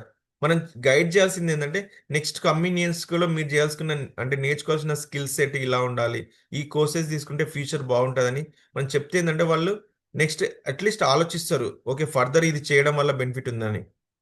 ఎందుకంటే చాలా మంది పేరెంట్స్ కావచ్చు, పిల్లలకి ఏంటంటే ప్రస్తుతం ఏదైతే బూమింగ్ ఉందో అదే తీసుకోవాలి, అదే చేయాలంటారు. మేబీ వాళ్ళు కంప్లీట్ చేసే వరకు కోర్సు అది ఉండొచ్చు, ఉండకపోవచ్చు, దెర్ ఇస్ నో గ్యారంటీ. అవునా కదా? అసలు వాళ్ళు for example BTech first year join అయ్యాడు, 4 yearsలో కంప్లీట్ చేశాడు. అసలు అప్పుడు రూలింగ్లో లేదు. అది కష్టపడి 4 years చదివిన తర్వాత అసలు డిమాండ్ లేని సబ్జెక్ట్ చదివినని ఫీల్ అవ్వడం తప్పితే ఏమి ఉండదు. మోస్ట్ ఆఫ్ ద పీపుల్ ఖాళీగా ఉండడానికి కారణం ఏంటంటే బికాస్ ఆఫ్ దట్ ఓన్లీ. ఎందుకంటే ఏదైతే రూలింగ్ చేస్తుందో, ఏదైతే బూమింగ్లో ఉందో అదే సబ్జెక్ట్స్ మీద చాలా మంది ఫైట్ చేస్తున్నారు. దాని వల్లనే ప్రాబ్లం అవుతుంది. ఆర్టిఫిషియల్ ఇంటెలిజెన్స్ కావచ్చు, డేటా సైన్సెస్ కావచ్చు, సైబర్ సెక్యూరిటీ, ఇవేంటంటే ever lasting subjects. Data sciences కానీ, సైబర్ సెక్యూరిటీ కానీ, క్లౌడ్ కంప్యూటింగ్. ఎందుకంటే మనకి ఈవెన్ రీసెంట్లీ కూడా మనకు వైజాగ్లో ఒక బిగ్ సర్వర్ కూడా డిజైన్ చేస్తున్నారు. క్లౌడ్ కంప్యూటింగ్ అంటే మనకు డేటా అనేది చాలా చాలా ఇంపార్టెంట్ ఫ్యూచర్లో. ఏదైనా కూడా డాటా రిలేటెడ్ ఉంటుంది. మన ఎనీ ఇన్ఫర్మేషన్ అయినా కూడా మనం సేవ్ చేయాలన్నా కూడా డాటా అనేది ఇంపార్టెంట్. సో ఇలాంటి ఫ్యూచరిస్టిక్ థింగ్స్ ని మనం పిల్లల దగ్గర తీసుకెళ్తే ఏంటంటే వాళ్ళు ఫోకస్ గా దాని మీద ట్రై చేస్తుంటారు. ఓకే, ఇది తీసుకోవాలని. Even next robotics. అసలు కొన్ని ఈవెన్ అమెరికా లాంటి అంటే స్కూల్స్లలో టీచర్స్ కాకుండా రోబోట్స్ వచ్చి క్లాసెస్ చెప్తున్నాయి. హ్యూమన్ ని రిప్లేస్ చేసేస్తున్నాయి. సో అది కూడా చాలా ఫ్యూచర్ ఉంది. సో ఇలాంటివి తీసుకోవడం వల్ల ఏంటంటే పిల్లలకి ఫ్యూచర్ అనేది ఒక 15 to 20 years వరకు ఎలాంటి డిస్టర్బెన్స్ ఉండదు వాళ్ళకి.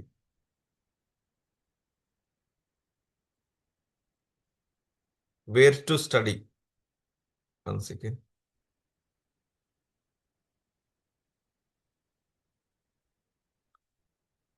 చాలా మందికి మనం చిన్నప్పటి నుంచి వెళ్ళి ఇప్పుడు పేరెంట్స్ కి ఒకటి ఉంటది.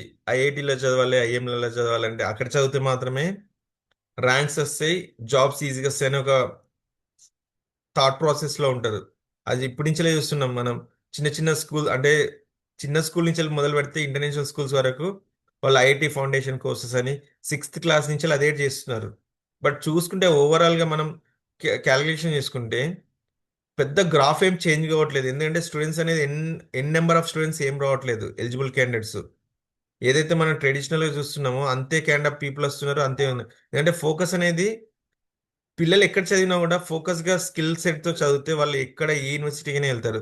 రీసెంట్లీ మాకు ఎన్ఐటి వరంగల్ నుంచి వెళ్ళి ఒక అబ్బాయి ఫేస్బుక్ లో జాయిన్ అయ్యాడు. ఫస్ట్ తన శాలరీనే ఆల్మోస్ట్ 1.76 crores అనుకుంటా. Package, yearly package. NIT Warangal నుంచి సెలెక్ట్ అయ్యాడు తను. సో మనకి కాలేజ్ అనేది ఎంత ఇంపార్టెంట్ అయితే మన skill set also that much important. మనం చెప్పాల్సింది మనం చూసుకుంటే మనకి ఎస్పెషల్లీ ఇండియాలో ఎండ్లెస్ అంటే ప్రతి చూస్తే మనకి ప్రతి గల్లీకి కాలేజ్ స్టార్ట్ అవుతుంది ఈ రోజులలో, అవునా కదా? కాకపోతే ఐఐటీస్ మనకి ఎన్ని ఉన్నాయి చెప్పండి. 1 సెకండ్, సిస్టమ్ స్టక్ అయింది.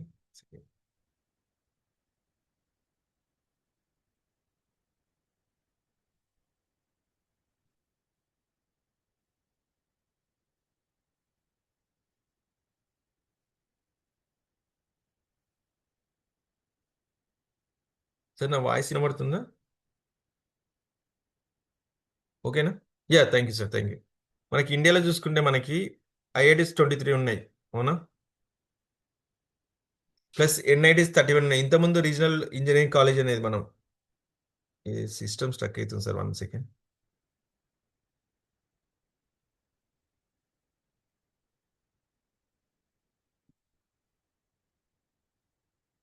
Yeah, triple ITs. మనకి ట్రిపుల్ ఐటీస్ గురించి కూడా నిన్న మాట్లాడుకున్నాం మనం, ఓకేనా? సో ప్రతి ఏంటంటే మనకి వచ్చిన స్టూడెంట్స్ కి ఎస్పెషల్లీ చెప్పాల్సింది ఏంటంటే ఎక్కడ చదువుతున్నామే కాదు, మనం ఫోకస్ మన ఏ సబ్జెక్ట్ మీద వేస్తే, ఏ యూనివర్సిటీస్ చేస్తే ఎంత బెనిఫిట్ అయితే ఫెచ్చింగ్ అయితే అనేది చెప్పాలి మనం. చాలా మందికి ఏంటంటే ఐఐటీస్లలో వస్తేనే బెస్ట్ జాబ్స్ వస్తాయి, ఎన్ఐటీస్లో వస్తేనే బెస్ట్ జాబ్స్ వస్తాయి, రీజనల్ ఇంజనీరింగ్ అంటే లోకల్ ఉన్న కాలేజీలో చదివితే మనకు రాదేమన్న ఫోబియాలో ఉంటారు. వాళ్ళు ఎక్కడ చదివినా కూడా వాళ్ళు ఫోకస్ చదివితే ఖచ్చితంగా జాబ్స్ వస్తాయని మనం చెప్పగలగాలి. చాలా మంది ఏంటంటే రూడ్ గా ఈవెన్ పేరెంట్స్ కూడా నీకు ఐఐటీస్ లో జాబ్ అంటే సీట్ రాకుంటే నీకు లైఫే ఉండదు అన్నట్టు చెప్పి బెదిరిస్తుంటారు. సో ఆ ప్రెషర్స్ వల్లనే పిల్లలు చాలా వరకు అసలు డిప్రెషన్ లోకి వెళ్ళిపోతున్నారు. వాళ్ళు బెస్ట్ స్టూడెంట్స్ అయిన వాళ్ళు కూడా చాలా మంది రాణించలేకపోతున్నారు, ఓకేనా? ఇంతకుముందు చెప్పుకున్నట్టు మనం తెలంగాణలో అయినా కూడా ఆంధ్రప్రదేశ్లో అయినా కూడా సేమ్ సార్ ఇది, ఓకేనా? నేషనల్ టెస్ట్ మనకి రీసెంట్లీ కంప్లీట్ అయింది లాస్ట్ మంతే. జేఈ అని జాయింట్ ఇంజనీరింగ్ ఎగ్జామ్, అది ఎంట్రన్స్ ఎగ్జామినేషన్ అని. బీటెక్ కావచ్చు, బీఆర్ కావచ్చు, B plan courses IIT, NIT, triple ఐటీస్లలో మనకి రావడానికి ఎస్పెషల్లీ. సో ఎవరైతే ఫస్ట్ అటెంప్ట్ లో ఫస్ట్ దానిలో మెరిట్ వస్తారో వాళ్ళకి నెక్స్ట్ అడ్వాన్స్డ్ ఉంటుంది. రీసెంట్లీ రిజల్ట్స్ కూడా వచ్చాయి. దాదాపుగా 20 days వరకు నడిచాయి అనుకుంటా, బ్యాచ్ వైజ్ గా స్టూడెంట్స్ కి. టోటల్ త్రూఅవుట్ ఇండియాలో. ఇంకోటి బిట్సైట్ అని మనకి Birla institute of technology and science మనకి హైదరాబాద్లో ఉంది, గోవాలో ఉంది మనకి. ఇది ఎస్పెషల్ మనకి ఎక్కడంటే మన షామీర్పేట దగ్గర ఉంది బిట్స్ పిలా అని. మనకి ఎస్పెషల్లీ మనకి చాలా మందికి పిల్లలకి ఏంటంటే ఎంట్రన్స్ లో మిస్ అయినంత మాత్రం ఏం కాదు, మనకు కొన్ని కాలేజ్ ఒకటి మిస్ అయినా కూడా ఇంకోటి ఉందని ఆపర్చునిటీస్ లో మనం వాళ్ళని గైడ్ చేయగలిగితే as a career guidance coach లా వాళ్ళు డెఫినెట్లీ ఏంటంటే ఒకటి దగ్గర స్ట్రక్ అయిపోరు, నెక్స్ట్ ఆపర్చునిటీ ఉందని వెళ్తారు. ఎంత మందికి జేఈ నుంచి వెళ్ళి ఇంత నేను నెక్స్ట్ వచ్చే పీపీటీలో చూపిస్తా, ఈ కోర్సెస్ ఉన్నాయని 90% ఈవెన్ ఫ్యాకల్టీస్ కూడా తెలియదు ఈ కాలేజ్ ఆఫర్ చేస్తున్నాయని. కమింగ్ పీపీటీలో చూపిస్తాను నేను అవి. ఎందుకంటే చాలా వరకు ఏంటంటే ఐఐటీస్ ఎన్ఐటీస్ ఇవి మాత్రమే ఉన్నాయి అనుకుంటారు. Other than that also few colleges are there. అవి కూడా ఏంటంటే జేఈ అంటే మెయిన్స్ ప్లస్ అడ్వాన్స్ వచ్చిన ర్యాంక్ని బట్టి సెలెక్ట్ చేసుకుంటాయి అవి.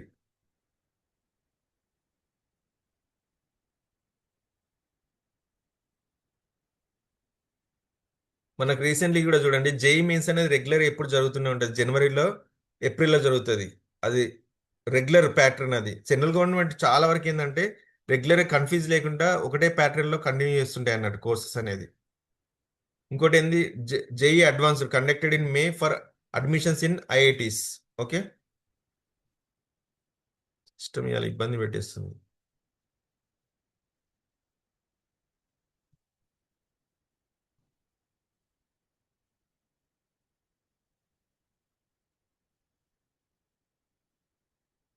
ఇక్కడ కూడా చూడండి సార్, లిటిల్ బిట్ ఇన్ఫర్మేషన్ ఇచ్చాను. ఎన్ఐటీస్ నేషనల్ ఇన్స్టిట్యూట్ ఆఫ్ మనకి ఎన్ని కాలేజీలు ఉన్నాయి, సీట్స్ మొత్తం టోటల్ ఓవరాల్ ఇండియాలో ఉన్నాయి. మనకి ఈ స్టూడెంట్స్ కూడా ఎస్పెషల్లీ మనకి కాంపిటీషన్ మెథడాలజీలో వాళ్ళకి చెప్తే ఏంటంటే ఇన్ని కాలేజీ మీరు ఈ రేంజ్ లో మీరు ప్రిపేర్ అయితే మాత్రమే ఆపర్చునిటీ వస్తుందని కూడా అట్లీస్ట్ చెప్తే ఈ నెంబర్స్ ఏంటంటే వాళ్ళకి మైండ్ లో ఉంటుంది. నాకు సీట్ రావాలంటే ఈ నెంబర్స్ మధ్యలో సీట్ అంటే ర్యాంక్ రావాలని ఫిక్స్డ్ పెట్టుకుంటారు ఫోకస్ అనేది. వాళ్ళు చాలా మందికి స్టూడెంట్స్కి ఏంటంటే వాళ్ళకి 10th ఎస్పెషల్ 9th నుంచి ఇంటర్మీడియట్ వచ్చినాక వాళ్ళకి ఒక ఫ్యాంటసీ వరల్డ్లో మనం కామన్గా వచ్చేస్తున్నాం కదా. ఎందుకంటే అప్పటి వరకు స్పూన్ ఫీడింగ్ లా ఉంటుంది. ఈవెన్ ఇంటర్మీడియట్ కూడా మనం అలానే చెప్తుంటాం.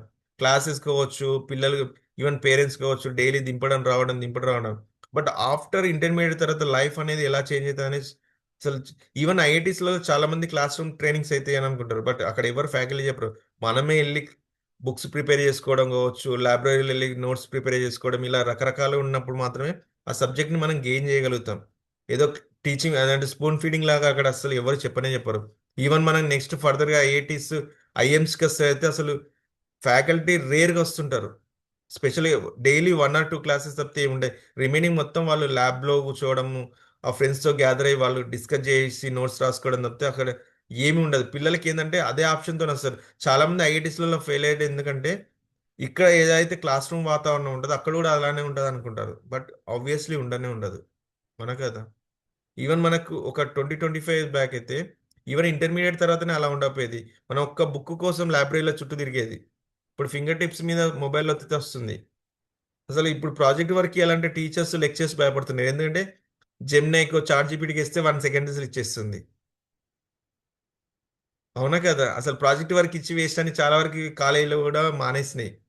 ఎందుకంటే టెక్నాలజీ అంత వచ్చిన తర్వాత అసలు ఈవెన్ సింగిల్ థింగ్స్ అంటే సింపుల్ థింగ్స్ కూడా వాళ్ళు టెక్నాలజీ యూజ్ చేసుకుంటున్నారు. ఒకప్పుడు మనం ఈజీగా ఒక 20-30 నెంబర్స్ గుర్తుపెట్టుకునేది మనం మెమరీ. ఈవెన్ మన ఫ్యామిలీ మెంబర్స్ నెంబర్స్ కూడా ఇప్పుడు గుర్తుండట్లేదు. ఎస్ సార్ నా, అంటే టెక్నాలజీని అంత అడాప్ట్ చేసుకున్నాం, దానికి అంత డిపెండ్ అయిపోతున్నాం. మెయిన్ ప్రాబ్లం ఏంటంటే డిపెండెన్సీ ఎక్కువైపోతుంది, మెమరీ అనేది తగ్గిపోతుంది మనకి. సింపుల్ క్యాలిక్యులేషన్స్ 2 into 2 అన్నా కూడా క్యాలిక్యులేటర్ తీసుకే వాళ్ళు ఉన్నారు చాలా మంది. ఎందుకంటే బ్రెయిన్కి ఎవరు వర్క్ చెప్పట్లేదు, మనం టెక్నాలజీకి వర్క్ ఎక్కువ చెప్తున్నాం. ఓకేనా. సో ఎస్పెషల్లీ కాలేజీకి వెళ్ళినప్పుడు పీపీటీ చేసుకున్నప్పుడు మీరు కంపల్సరీ నెంబర్స్ పెట్టుకోండి. ఎన్ని సీట్స్ ఉంటాయి, ఏ ర్యాంక్ వరకు వస్తుంది. ఇంకోటి స్పెషల్గా మనం చెప్పాల్సింది ఏంటంటే లాస్ట్ ఇయర్ ఏ ర్యాంక్ వరకు ఏ కేటగిరీ వాళ్ళు కట్ అయ్యారు అనేది చెప్పండి. ఓకేనా. ఓపెన్ కేటగిరీ ఎంత ర్యాంక్ వరకు కట్ అయింది, ఎన్ని మార్క్స్ వచ్చాయి, ప్లస్ రిజర్వేషన్లో ఎంత వరకు కట్ అయింది అనేది వాళ్ళకి తెలిసి ఏంటంటే వాళ్ళు ఆ ప్రిపరేషన్ వేలో వెళ్తుంటారు. ఓకేనా. ఇక్కడ పర్సెంటేజ్ ఆఫ్ ద సీట్స్ ఎంత ఉన్నాయి చూడండి. 0.7 total candidates get IIT seats రాసిన దానిలో 1% కూడా లేదు, 0.7%.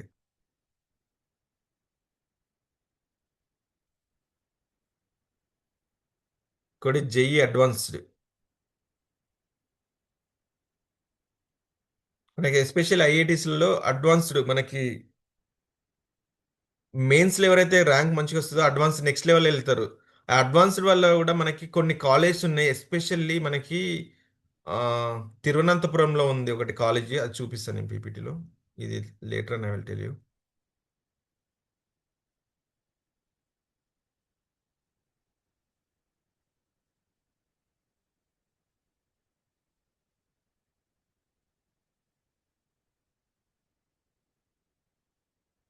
యా, ఇది ఎంతమందికి ఐడియా ఉంది నాటా?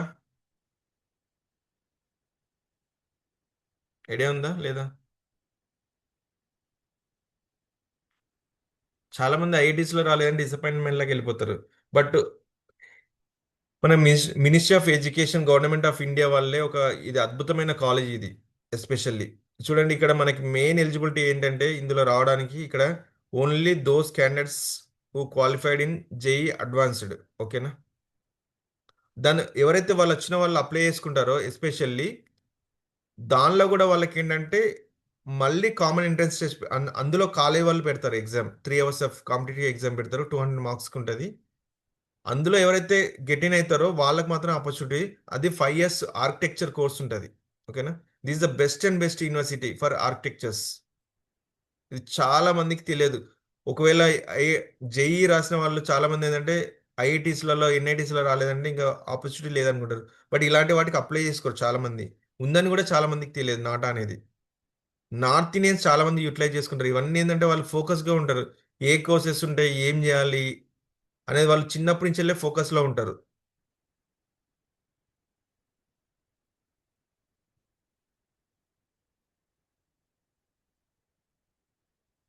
ఇప్పుడు ఎస్పెషల్లీ మనకు అర్బన్ స్కూల్స్ కావచ్చు, కాలేజీకి వెళ్ళిన పిల్లలకి ఫ్యాషన్ డిజైనింగ్ అనేది ఒక అసలు పిచ్ అయిపోయింది. అవునా కదా? మీరు స్కూల్స్కి వెళ్ళిన కాలేజీకి వెళ్ళిన కూడా వాళ్ళు చాలా మంది ఏంటంటే ఇంటీరియర్ డిజైనింగ్ కావచ్చు, fashion designing, textile designing, graphic designing అనేది ఇప్పుడు రూలింగ్ ద వరల్డ్. బట్ దానికి ఒక ఎంట్రన్స్ టెస్ట్ ఉంటుంది, ఒక మంచి కాలేజ్ ఉంది అని చాలా మందికి తెలియదు. ఏదో ప్రైవేట్ ఇన్స్టిట్యూషన్స్లలో వెళ్తుంటారు, నేర్చుకుంటారు, టెంపరీగా వస్తుంటారు. బట్ గవర్నమెంట్ కూడా ఒక ఎగ్జామ్ కండక్ట్ చేస్తుంది, all India entrance test for design అని. ఇది కాలేజ్ ఎక్కడుందో ఐడియా ఉందా మీకు ఎవరికైనా? No idea. ఈ కోర్సెస్ చాలా మందికి తెలియదు. ఇది 4 years of UG course, equal to intermediate, equal admission కావాలంటే ఏంటంటే ఇది కూడా సేమ్ ఎంట్రన్స్ ఉంటుంది. మనకి ఇక్కడ వెబ్సైట్ ఉంది కదా, అందులోకి వెళ్తే మనకి ఎప్పుడు నోటిఫికేషన్ అనేది మనకు తెలుస్తుంది అది. ఓకేనా?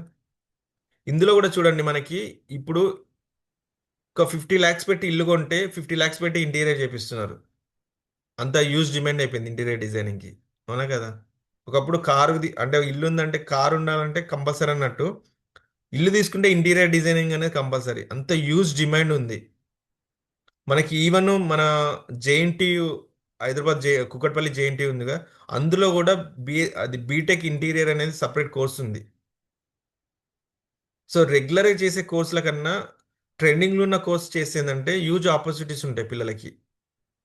ఈవెన్ జ్యువెలరీస్ కూడా ఇప్పుడు చూస్తే మీకు గోల్డ్ కన్నా బయట ఎక్కువ జ్యువెలరీస్ వస్తున్నాయి. అవునా కదా? డిజైనింగ్స్ ఇవన్నీ ఏంటంటే కంపెనీస్ అనేది అలా తీసుకుంటున్నారు. వాళ్ళు ఏంటంటే ఒక చిన్న design can change entire life అన్నట్టు అయిపోతుంది. ఒక డిజైన్ ఫర్ ఎగ్జాంపుల్ ఇప్పుడు చూడండి, మనకి ఆటోమొబైల్ ఇంజనీర్స్కి ఎస్పెషల్లీ మనకు వాళ్ళు ఒక వెహికల్ డిజైన్ ఇచ్చారనుకోండి, టోటల్ ఆ వెహికల్ సేల్ అన్ని రోజులు వాళ్ళకు ఆ సేల్ మీద వాళ్ళకు ఒక పర్సంటేజ్ ఇస్తుంటారు డిజైనర్స్కి. ఎంతమందికి ఐడియా ఉందో లేదో తెలియదు, ఐ డోంట్ నో. బట్ కానీ వాళ్ళకు ప్రాఫిట్లో ఖచ్చితంగా పర్సంటేజ్ ఉంటుంది అది ఒకవేళ సక్సెస్ అయితే. ఈవెన్ మనకి విండోస్లో వచ్చే ఫస్ట్ పేజ్ ఉంటుంది కదా, గ్రీన్ ల్యాండ్ అని వస్తుంది కదా, ఆ డిజైన్ చేసిన పర్సన్కి ఆల్మోస్ట్ డిజైన్ చేసి కూడా దాదాపు 30 years అవుతుంది, ఇప్పటికీ is getting the money. So అంటే ఆ డిజైన్కి అంత పవర్ ఉంది. సో చాలా మంది పిల్లలకి ప్రైవేట్ కాలేజీలోకి వెళ్తే చాలా మంది ఏమైనా మన మీ గోల్ ఏంటంటే I want become a designer అంటారు. సో అలాంటి వాళ్ళకి this the best and best course. ఓకేనా?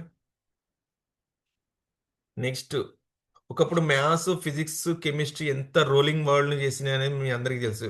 ప్రస్తుత ప్రపంచంలో సైకాలజీ అనేది కూడా అంత రోలింగ్ చేస్తుంది. ఎందుకో చెప్తారా anybody? Why psychology become main subject nowadays? Psychological problems ఎక్కువైపోతుంది. సైకలాజికల్ పిల్లలకే పెద్దవాళ్ళకే? అందరికీ ఉంది సార్. హ్మ్. అందరికీ సైకలాజికల్ ప్రెషర్స్ మేనేజ్మెంట్ తక్కువ అవుతుంది. సో స్పెషల్ ఏందంటే మీకు ఒక బ్యాడ్ న్యూస్ ఏందంటే ఈ ఇయర్ నుంచెల్లి సైకాలజీ అనేది డిస్టెన్స్ నుంచెల్లి తీసేశారు. 2026 నుంచెల్లి. ఎందుకంటే చాలామంది సైకాలజీ చేసిన వాళ్ళు మోస్ట్ ప్రాబబ్లీ ఏందంటే జాబ్ చేస్తున్నో లేకుంటే వేరే ఏదైనా చేస్తూ ప్రొఫెషనల్ ఉన్న వాళ్ళు చేస్తున్నారు. అక్కడ ఏం సింపుల్ థింగ్ వైట్ పేజ్‌ని బ్లాక్ చేసేస్తే సరిపోతది. పాస్ అయిపోతారు. అసలు ఏ మ్యాటర్ రాసారో కూడా ఎవరు పట్టించుకోరు. అది కంప్లీట్ చేసిన వాళ్ళు పెద్ద పెద్ద బోర్డులు పెట్టి ఐయామ్ సైకాలజీ అని రాంగ్ మెథడ్‌లో ట్రీట్ చేస్తున్నారు పిల్లల్ని. అందుకే ఇది ఫైండ్ ఔట్ చేసి గవర్నమెంట్ తీసేసింది. చేస్తే రెగ్యులర్‌గా కోర్స్ చేయండి. లేకుంటే డిస్టెన్స్‌లో లేదని. టోటల్ త్రూఅవుట్ ఇండియాలో మొత్తం ఎన్ని యూనివర్సిటీస్ ప్రొవైడ్ చేస్తున్నాయో అన్ని యూనివర్సిటీ నుంచెల్లి డిస్టెన్స్ అనేది తీసేసింది. ఎవరైతే బ్యాక్‌లాగ్ స్టూడెంట్స్ ఉన్నారో వాళ్ళకి మాత్రమే ఆపర్చునిటీ కల్పించింది. ఎందుకంటే రీసెంట్ సైకలాజికల్ రిపోర్ట్ ఇచ్చిందేందంటే ప్రస్తుతం ఫ్యూచర్ కాదు ప్రస్తుతం ఎవ్రీ 8 మెంబర్స్‌లో ఒక మెంటల్ పేషెంట్ ఉన్నారట. అంటే we are living with mental patients. Every 8 మెంబర్స్‌లో ఒక మెంటల్ పేషెంట్ ఉన్నారట. సైకలాజికల్ ఒక సర్వే నుంచెల్లి వచ్చిన రిపోర్ట్ ఇది. రీసెంట్‌లీ ఒక 2, 3 మంత్స్ బ్యాకే వచ్చింది రిపోర్ట్. అంత హ్యూజ్ డిమాండ్ ఉంది. ఈవెన్ ఇప్పుడు చూసుకుంటే మనకి ప్రైవేట్ స్కూల్స్ కావచ్చు, ఈవెన్ హాస్పిటల్స్‌లో, ఆర్గనైజేషన్స్‌లో కంపల్సరీ కౌన్సిలర్స్‌ని పెడుతున్నారు. మీరు మంచి రెప్యూటెడ్ ఆహ్, హాస్పిటల్స్‌కెళ్ళండి. అపోలో కావచ్చు, యశోద కావచ్చు. కొన్ని ఎన్‌జీఓస్ నాన్ గవర్నమెంట్ ఆర్గనైజేషన్స్ ఏందంటే, వచ్చిన పేషెంట్స్ మెంటల్ స్టెబిలిటీ కోల్పోతున్నారని వాళ్ళకి కౌన్సెలింగ్ ఇస్తున్నారు ఫ్రీగా.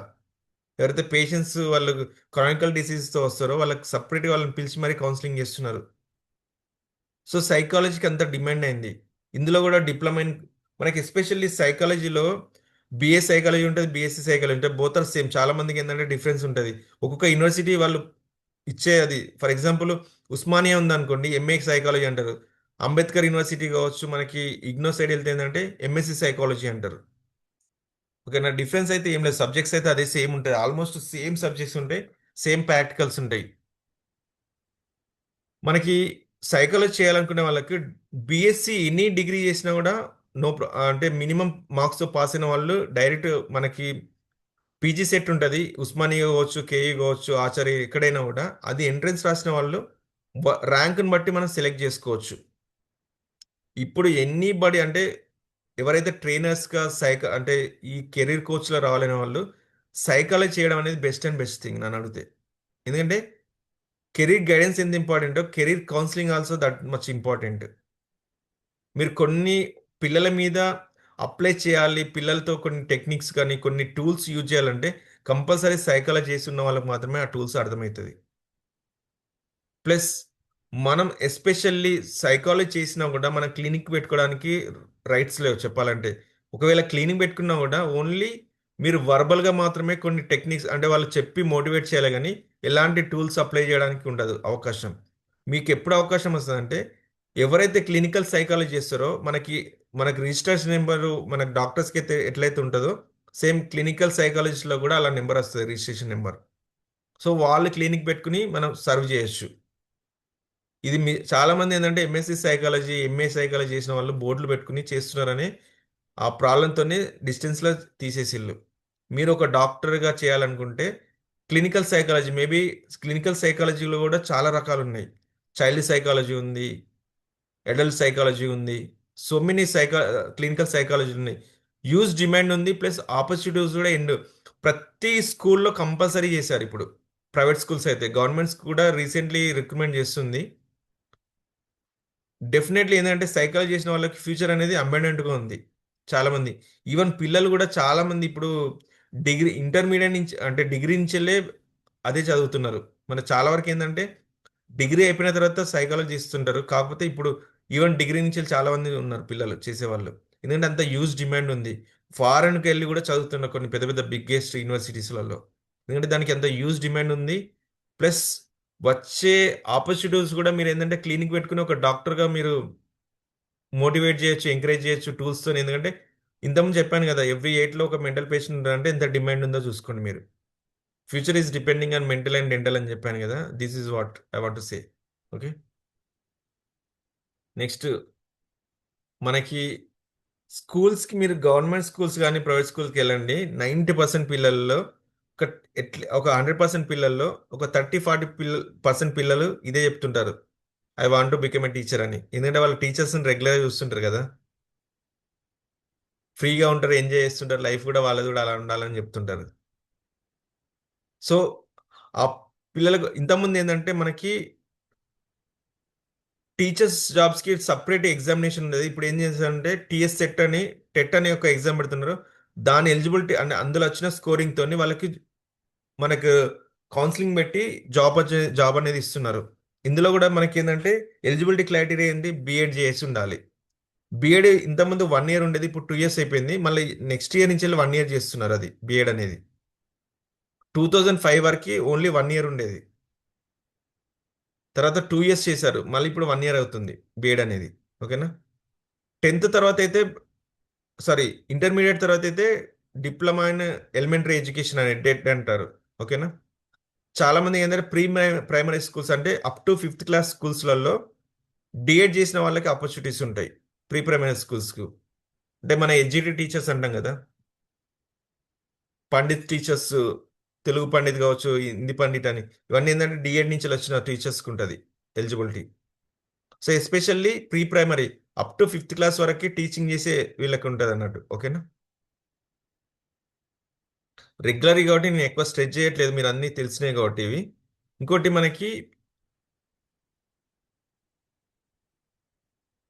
మనకి ఉస్మానియాలో ఇఫ్లు కాలేజ్ ఉంది, ఐడియా ఉంది ఎవరికైనా? EFLU English and foreign language university ఉంది. ఉస్మానియా యూనివర్సిటీ మనం అవుట్ అవుతుంటే ఉంటుంది. సో అక్కడ కూడా మనకి నిన్న మనం డిస్కస్ చేసాం లాస్ట్లో, చాలా మందికి ఇంగ్లీష్ వస్తే ప్రపంచాన్ని జయించవచ్చు అని అనుకుంటాం. బట్ కానీ ఇంగ్లీష్ కన్నా 2 లాంగ్వేజ్ అనేది వరల్డ్లో రూలింగ్ చేస్తుంది, ఒకటి ఫ్రెంచ్, ఒకటి స్పానిష్, ఒకటి. బిఫోర్ మనం చదువుతున్నప్పుడు కానీ ఒక 10-15 ఇయర్స్ బ్యాక్ కూడా ఫస్ట్ ప్రైమరీ ఏంటి, ఇంగ్లీష్ ఉండేది, హిందీ ఉండేది, తెలుగు ఉండేది. బట్ మోస్ట్ ఆఫ్ ద స్కూల్స్లలో ఇప్పుడు ఒక ఫారెన్ లాంగ్వేజ్ని ఇంక్లూడ్ చేస్తున్నారు. ఫ్రెంచ్ కావచ్చు, స్పానిష్ కావచ్చు, జపనీస్ కావచ్చు, చైనీస్ కావచ్చు, అరబిక్ కావచ్చు. దానివల్ల ఏంటంటే మనకి కొన్ని కంపెనీస్ ఫారెన్ లాంగ్వేజ్ వాళ్ళు ఇక్కడ ఇన్వెస్ట్ చేసినప్పుడు ఏంటంటే వాళ్ళకి ట్రాన్స్లేటర్స్ కావాలి. అంటే వాళ్ళు చెప్పే కస్టమర్ నుంచి వెళ్ళి వీళ్ళు అండర్స్టాండ్ చేసుకుని వీళ్ళు ప్రాజెక్ట్ రిపోర్ట్స్ కావచ్చు, వాళ్ళు ఏం కావాలనేది మనం గైడెన్స్ చేయాలంటే కంపల్సరీ ట్రాన్స్లేటర్స్ కావాలి. కాబట్టి ట్రాన్స్లేషన్ జాబ్స్ అనేది ఎంఎన్సీలలో చాలా వరకు ఉన్నాయి. అదే కాకుండా కొన్ని యూనివర్సిటీస్లలో, కాలేజీలలో టీచర్స్గా చాలా మందిని రిక్రూట్ చేసుకుంటారు. ఈవెన్ నేను డిప్లొమా ఇన్ ఫ్రెంచ్ చేశాను నేను, దాని తర్వాత ఆపేసాను, నాకు జాబ్ రావడం వల్ల ఆపేసాను. మా ఫ్రెండ్ దాని తర్వాత పీజీ కూడా చేశాడు, స్పానిష్లో చేశాడు పీజీ. తనకు అమెరికాలో ఒక మంచి బెస్ట్ అండ్ బెస్ట్ యూనివర్సిటీలో జాబ్ వచ్చింది యాజ్ ఎ ప్రొఫెసర్గా. లాక్స్ ఆఫ్ రూపీస్ సంపాదిస్తున్నాడు లిటరలీ చెప్పాలంటే. జస్ట్ ఎంఎస్సి స్పానిష్ చేసి యుఎస్కి వెళ్ళి, చాలామంది యుఎస్కి వెళ్ళాలన్నా ఫారెన్ వెళ్ళాలన్నా ఏమనుకుంటారు, సాఫ్ట్వేర్ ఇంజనీరు, డాక్టర్స్కి మాత్రమే ఆపర్చునిటీ అనుకుంటారు. బట్ మా ఫ్రెండ్ జస్ట్ ఇఫ్లూలో ఎంఏ స్పానిష్ చేసి ఫారెన్కి వెళ్ళి హ్యాపీ లైఫ్ లీడ్ చేస్తున్నాడు. నాట్ ఓన్లీ దట్, చాలా మంది ఉన్నారు అలా ఎగ్జాంపుల్ చెప్పుకుంటే మనకి. ఎందుకంటే ఫారెన్ లాంగ్వేజ్ కూడా అంత ఇంపార్టెన్స్ ఉంది. ఎందుకంటే చాలా మందికి ఏంటంటే మనం రెగ్యులర్గా ట్రెడిషనల్ వేలో వెళ్తున్నాం కాబట్టి ఆపర్చునిటీస్ లేవు, కాంపిటీషన్ ఎక్కువైపోయిందని అనుకుంటాం. కానీ పిల్లలకి ఇన్ని ఆపర్చునిటీస్ ఉన్నాయి, ఇన్ని చేయొచ్చని చెప్తే వాళ్ళు ఓకే, మనం ఇది కాకుండా కాంపిటీషన్ లేని చదివితే మనకు బెటర్ లైఫ్ ఉంటుందని వాళ్ళు అనుకోగలుగుతారు. ఓకేనా. ఇందులో కూడా ఫారిన్ లాంగ్వేజ్లలో ఇంతకుముందు చెప్పినట్టు చాలా ఉన్నాయి. స్పానిష్ ఉంది, జపనీస్ ఉంది, చైనీస్ ఉంది. సో మచ్ మనకు చాలా వరకు ఇంగ్లీష్ వస్తే ప్రపంచంలో ఏ లాంగ్వేజ్ వెళ్ళినా అర్థమవుతుంది. నేను ఒక కంట్రీస్కి 2-3 కంట్రీస్కి వెళ్ళాను నేను. అసలు ఇంగ్లీష్ చెప్తే వాళ్ళు ఏమంటున్నారు తెలుసా, please speak little bit slowly అని అంటున్నారు. మన కామన్ ఇంగ్లీష్ మాట్లాడినా కూడా అంటే వాళ్ళు ఒక్కొక్క వర్డ్ని వాళ్ళు ట్రాన్స్లేట్ చేసుకుంటున్నారు మొబైల్లో నుంచి వెళ్ళి. అంటే అర్థం కావట్లేదు లిటరల్లీ వాళ్ళకి. ఎస్పెషల్లీ యూరోపియన్ కంట్రీస్కి ఇంగ్లీష్ అస్సలే అర్థం కాదు. ఒక 60 కంట్రీస్ ఉన్నాయి యూరోపియన్ కంట్రీస్. అక్కడ స్పానిష్ కానీ లేకుంటే ఫ్రెంచ్ కానీ మాట్లాడితేనే అర్థమవుతుంది వాళ్ళకి. ఇంగ్లీష్ అనేది వాళ్ళు జీరో. మనకి నార్త్ ఇండియాకు నుంచి సౌత్ ఇండియాకి వచ్చినప్పుడు హిందీ ఎట్లయితే కష్టమవుతుందో మోస్ట్ ప్రాబబ్లీ అంత ఇబ్బంది పడుతుంటారు వాళ్ళు అక్కడ. ఇంకోటి ఫైర్ సేఫ్టీ అని, జర్నలిజం అని.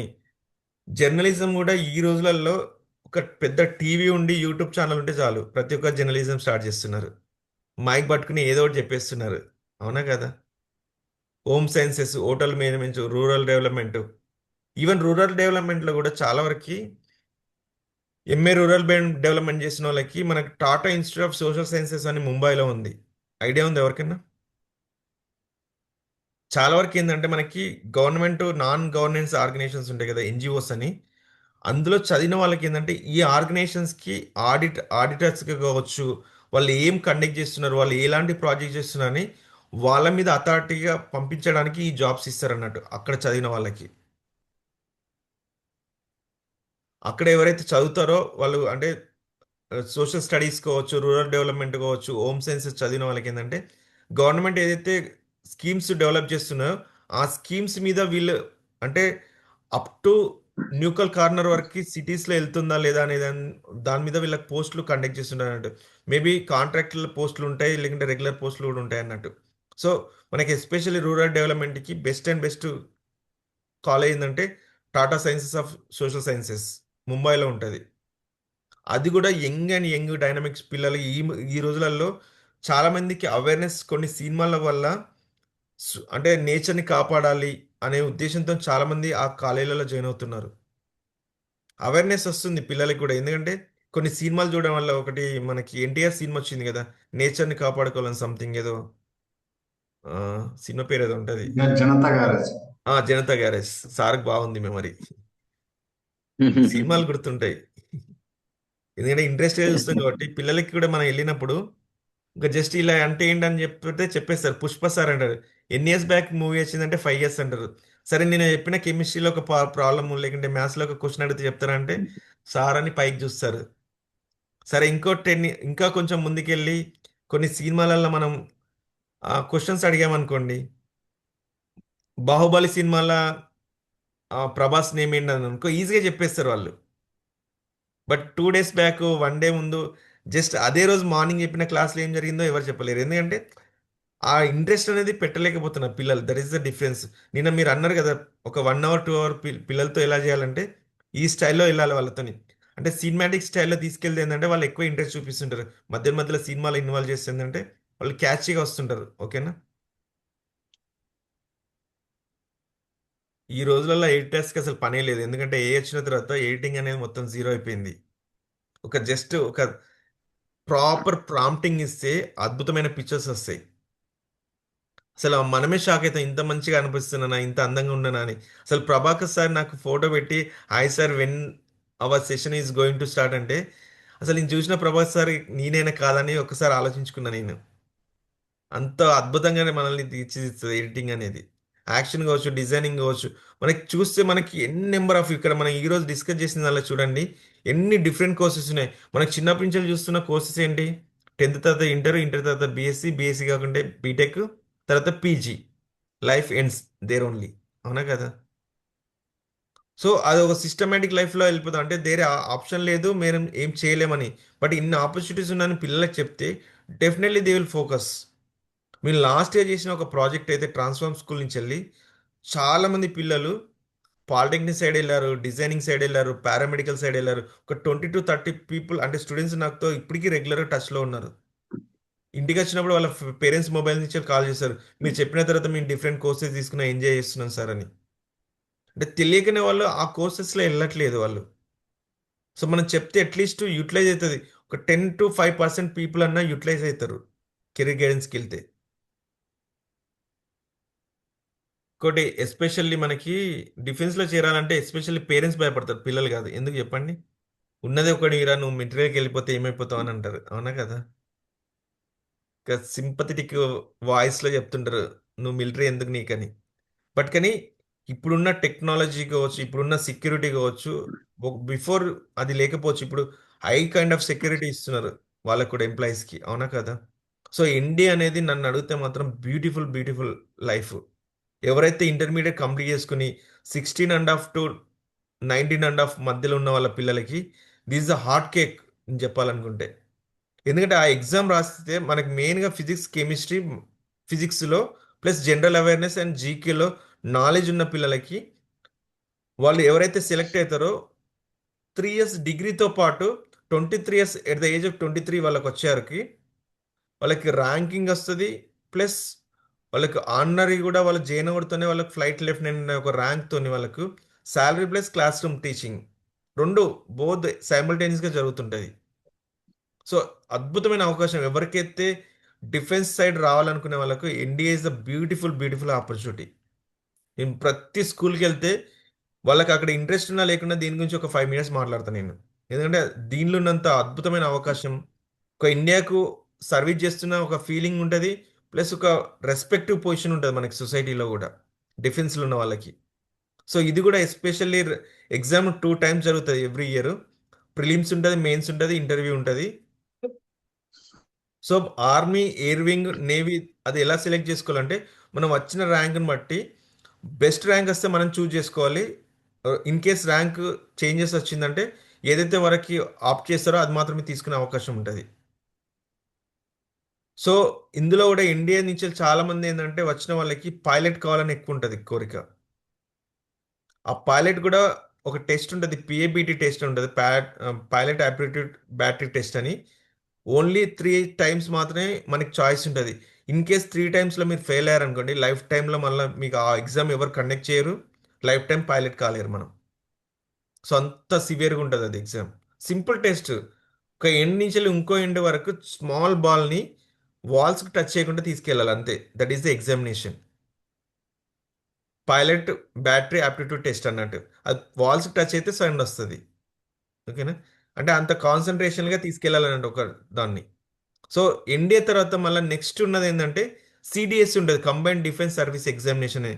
ఎవరైతే ఇంటర్మీడియట్లో మిస్ అయిన వాళ్ళు ఉంటారో డిగ్రీకి వచ్చినప్పుడు సిడిఎస్సి ఉంటుంది, కంబైన్డ్ డిఫెన్స్ సర్వీస్ ఎగ్జామినేషన్ అని. అందులో కూడా ఏంటంటే 23 ఇయర్స్ వరకే ఏజ్ లిమిట్. సో ఎస్పెషల్లీ ఎన్డీఏకి కానీ సిడిఎస్సికి కానీ ఏంటంటే age limit is must and should. మిగతా వేరే చూసుకుంటే మనం 30 ఇయర్స్ వరకు ఉంది. ఇక తెలంగాణలో చూసుకుంటే అప్ టు 50 ఇయర్స్ వరకు ఇచ్చారు రిలాక్సేషన్. మొన్న పాపం ఒకతనికి జాబ్ వచ్చిన తర్వాత జస్ట్ ఒక 2 ఇయర్స్లో సర్వీస్లో రిటైర్మెంట్ అయిపోయాడట. చూస్తే వండర్ అనిపించింది. ఎందుకంటే రిజర్వేషన్ కేటగిరీలో ఆయనకు 55 ఇయర్స్కి జాబ్ వచ్చింది గవర్నమెంట్, ఏదో కోర్టుల కేసు పడి. జైన్ అయినాక 2 ఇయర్స్కి రిటైర్మెంట్ అయిపోయింది. సో అంతవరకే రిలాక్సేషన్ ఉంది.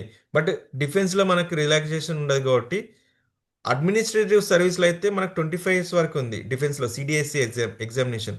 బట్ టెక్నికల్గా కావచ్చు, ఫోర్సింగ్లో మనకి ఎయిర్ ఫోర్స్, ఆర్మీలో ఇంజనీర్స్కి మాత్రం ఓన్లీ 23 ఇయర్స్ వరకే ఉంది ఆపర్చునిటీ.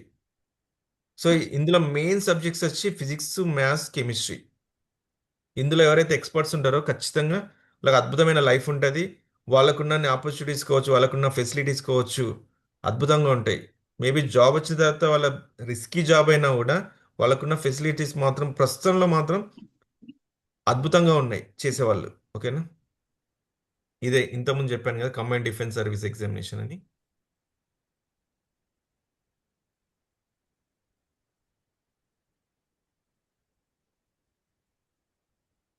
ఈ ఎగ్జామ్ని అబ్దుల్ కలాం కూడా రాశాడు.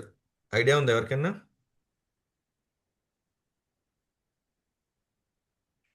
ఐడియా ఉంది, అబ్దుల్ కలాం 1969లో రాశాడు ఈ ఎగ్జామ్. ఇంటర్వ్యూకి వెళ్ళాడు, ఇంటర్వ్యూలో ఫెయిల్ అయ్యాడు, సూసైడ్ చేసుకుందాం అనుకున్నాడు. కానీ ఒక గ్రేట్ పర్సన్ ఎవరో కలిసి చెప్పారు, you do the wonders in same ఫీల్డ్లో ఇంకా అద్భుతమైన పొజిషన్కి వెళ్తా అని చెప్పాడు. అందుకే మిజైల్ మ్యాన్ ఆఫ్ ఇండియా అయ్యాడు. మీరు తన ఆటోబయోగ్రఫీ చదవండి, అందులో రాసి పెట్టాడు తను. ఓకేనా?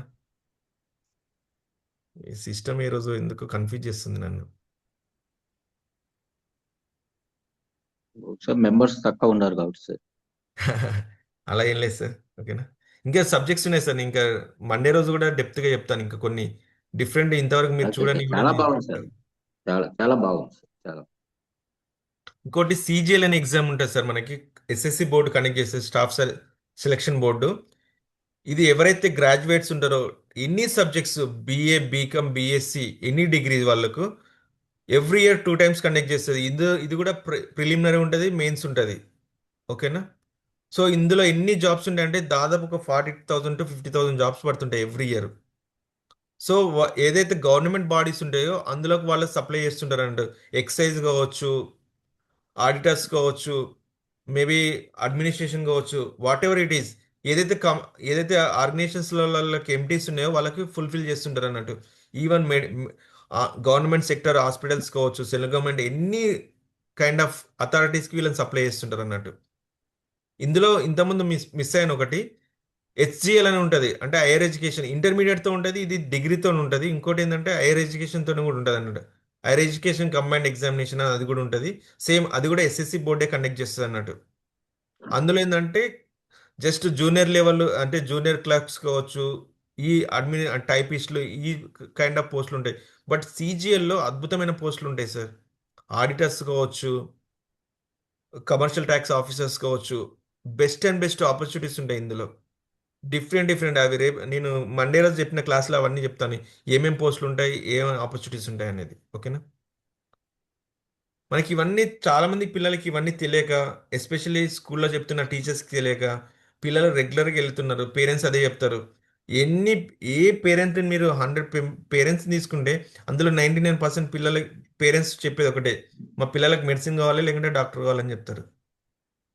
సారీ, ఇంజనీర్ కావాలి లేకుంటే డాక్టర్ కావాలని చెప్తారు. డాక్టర్. ఈ రెండే ఆప్షన్స్, ఇంకా వేరే ఆప్షన్స్ ఉన్నాయి అందులో రాణించగలుగుతారు, అసలు ఎవరు పట్టించుకోరు. ఓకేనా?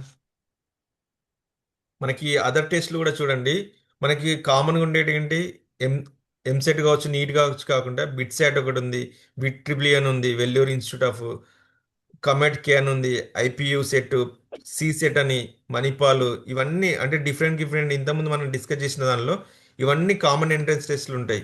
మన చాలా మందికి రాసేది ఏంది, ట్రిపుల్ ఈ రాస్తుంటారు, ఈసీ అంటే ఐ మీన్ సారీ, ఎంసెట్ రాస్తుంటారు, జేఈ రాస్తుంటారు, నీట్ రాస్తారు.